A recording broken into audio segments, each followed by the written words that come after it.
Hello and welcome to Clays for TV. My name is Aaron MC and I'm gonna bring you the latest Barcelona transfer and news updates. So the most important three things are Pogba joining Barcelona next season. Now that is a big news.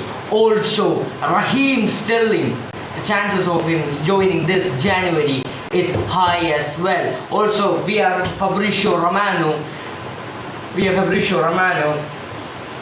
Sergio Roberto is going to sign a new deal next week. So there's a lot to talk about. So let's first of all talk about the Pogba contract situation. Paul Pogba is ending. His contract is ending in 2022. And there are many teams who want Paul Pogba. Of course, he's a world-class player. He's a World Cup winner. He's a winner. He's a winner all over. And he's not only is a winner, he's also a world-class player. Now that you don't get much.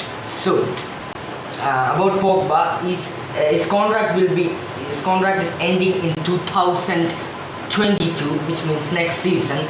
And Mino Raiola said to did an interview. I don't know who he did an interview, and he said that his contract is gonna end in 2022, as we know, 22, as we know.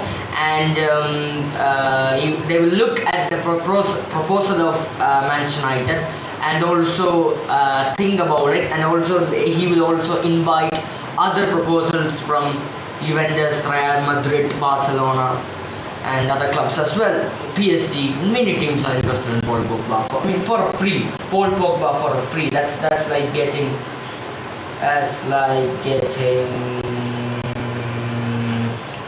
I don't know any job right now. But yeah. Also, Mino Raiola said that his heart is in Turin, which is bad for us.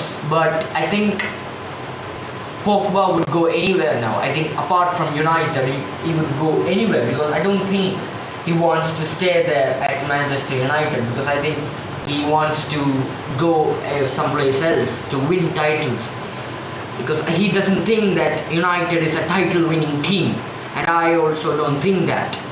Yes, I don't. But Pogba, world class player, and that's what I've been telling you about this all these days. Paul Pogba will be a perfect fit, a box-to-box midfielder, a World Cup winner, so good in attack, not in defense though, it's bad in defense, but in attack is so good. But the question is, even if we sign him, we have to pay like 500k per week, euros or pounds, I guess. I'm not sure about the euro pound thing. But I think euros or pounds, I'm not very sure. But still, 500k. Now that is just too much, isn't it? I mean, we are in a very bad financial situation, and we have to pay 500k for Paul Pogba. And is that a good deal? Yes.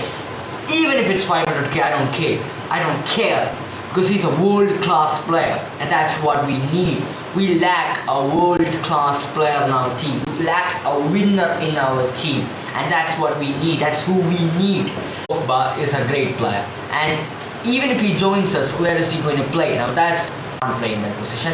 But if he comes into that center midfield box-to-box position, who plays there? You know.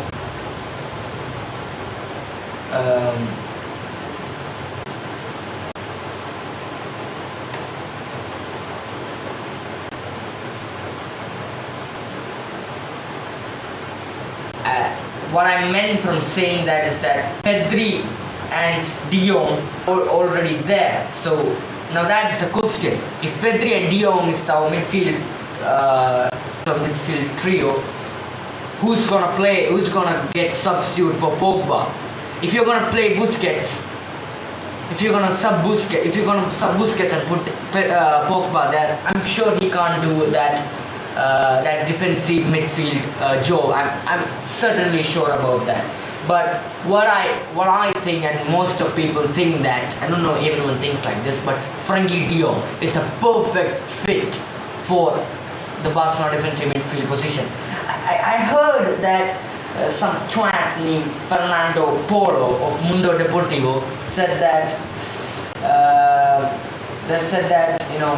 Roberto was the he's considered to be a top journalist, but I don't care because he's a twat for me. And he said that Roberto is, I mean, one point I get it. Roberto was a scapegoat for all the other captains.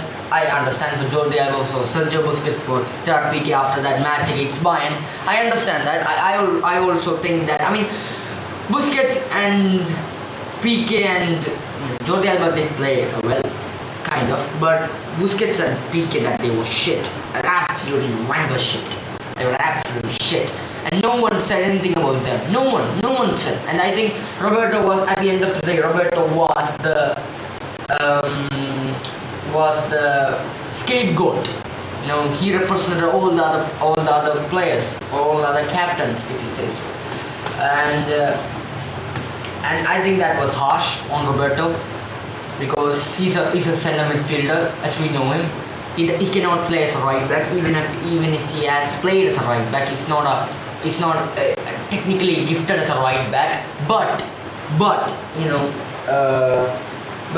one thing I didn't like what Fernando Porto said about Frankie de Jong, that he was an 80 million signing and he didn't play up to expectations. What? What?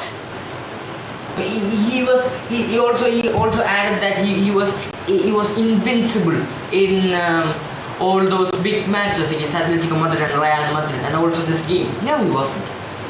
Against Bayern, the only midfielder who played well was Frankie de Jong.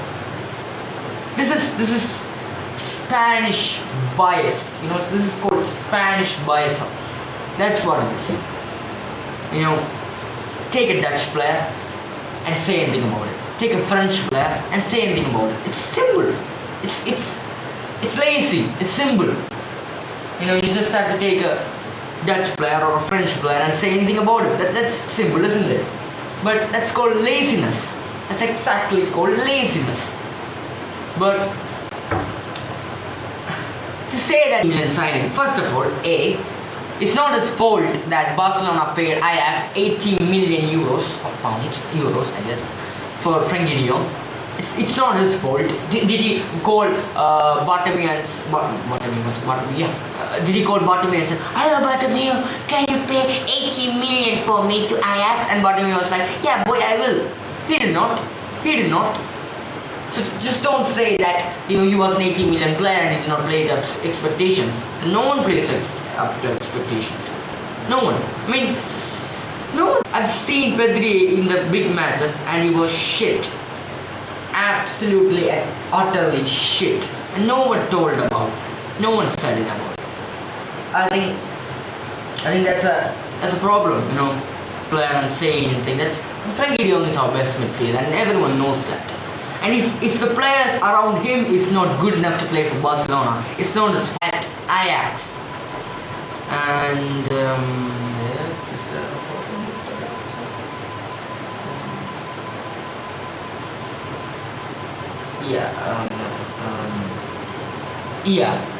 but he was a defensive midfielder at Ajax, and we changed him to box-to-box midfielder. Now people say that he does not release the ball at the perfect time. That's true, he doesn't. Because you know why he doesn't? Because he was a defensive midfielder. He doesn't have to release the ball very quickly. He doesn't have to.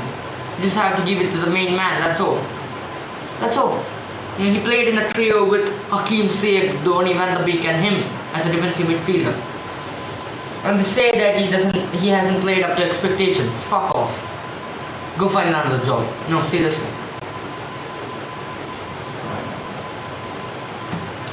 And going to the second news, Raheem Sterling joined Barcelona. Well, you know, Raheem Sterling. It is said that, you know, it's via Sport. You know, Sport has said that in the summer window, Barca tried to do a swap with Griezmann or Dembele for Raheem Sterling, but it did not go through. But he's still a target for the which transfer window? For the January transfer window. About Raheem Sterling, he's a world-class winger. Even though English fans doesn't rate him that much, I do, and I've seen him play, and he's so good. People doesn't realize that, but I do. But thinking about Raheem Sterling, you have to remember that he's English also. English players on foreign soil, he doesn't play well. If I recollect, I mean, only player who played well in foreign soil was David Beckham, and nowadays Jadon Sancho played, Jude Bellingham played, new players are coming, and Kieran Trippier went to he's still here at Spain. So I think nowadays it's happening, but is it a risk? Yes. Is it worth it? Kind of. I think we have to pay a hefty amount of money for Raheem Sterling, because I don't know if his contract is ending this season. I didn't look at it properly, but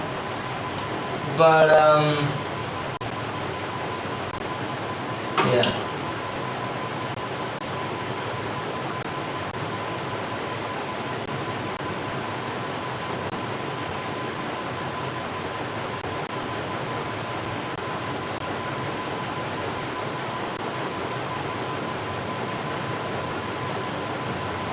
Yeah.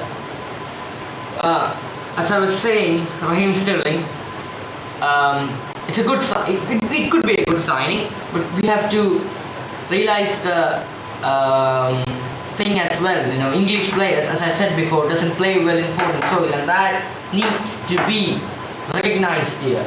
But let's see about it. We need a winger because we don't have one. Because apparently we are going to renew the contract with Ousmane Dembele because it's shit. Just don't. Please, let him go, or sell him in the January window.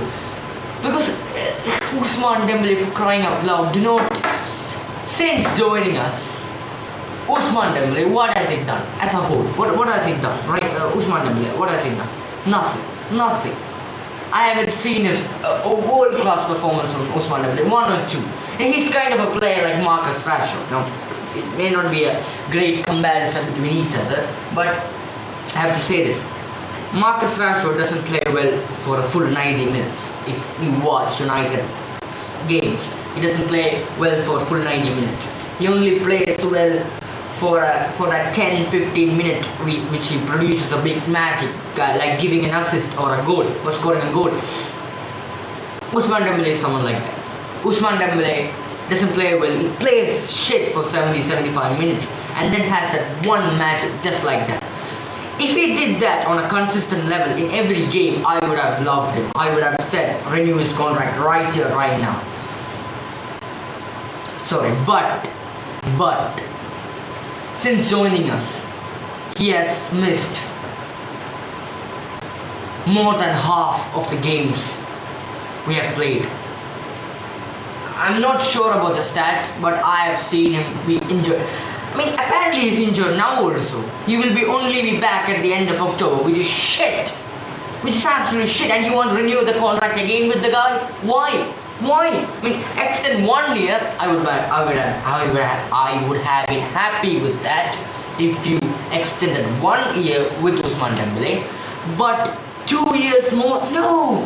I think we are lazy because we just want to keep the players we have and not sell and not buy another, because it's not costly, is it?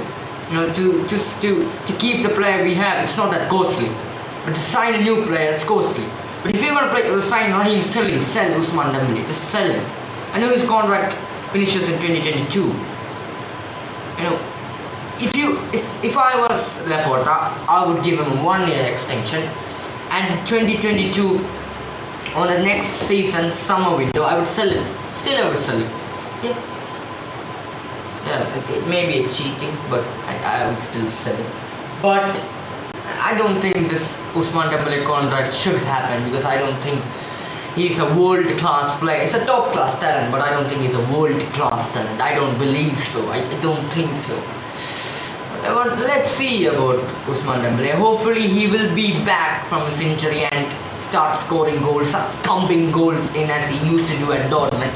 But we don't know about that. We haven't seen like that of Ousmane Dembele. And at this moment, with all the evidence I have, don't sign a new contract with him. Do not. I mean, I would rather sell him. I would rather let him go for a free than keep him, because you know it keeps your financial situation stable. You know what I mean? Yeah. And yeah. Also, Sergio Roberto going to sign a new deal this week. It was said by Fabrizio Romano. He tweeted that Sergio Roberto is going to sign a 2-year contract with Barcelona, of course with reduction in wages. About Roberto, the reception he got after the Bayern game was absolutely horrendous, because he's not a right back, and you have to look at it in a more realistic way, and you have to see that Bayern, the left back who he faced against, was one of the best left backs in the world, Alphonso Davies. Do not forget that. So to boo him like that was he's one of those players. You may think he's not good enough to play for Barcelona, but I still believe that he's a great player. I still believe that I absolutely love Roberto, what he did in the past. We all remember what he did in the past.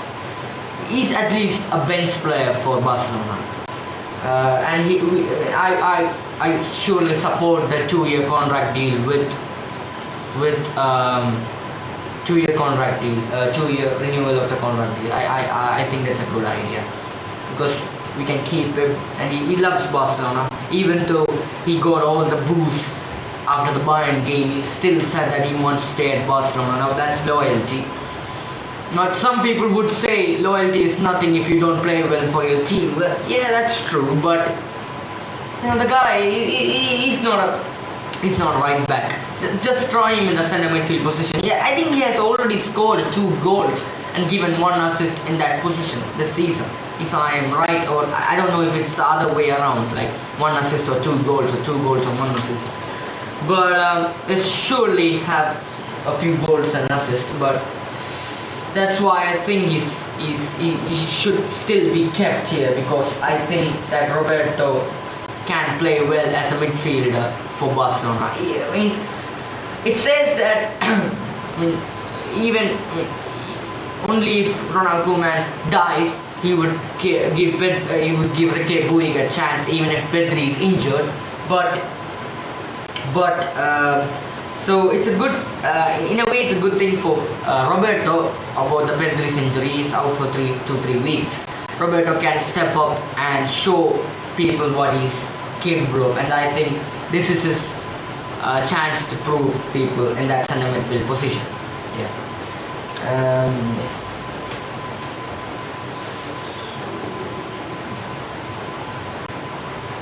So yeah, that's about it. That was the latest Barcelona news that we got for the past 2 days. There's more to cover up, but there's no time left for me to say.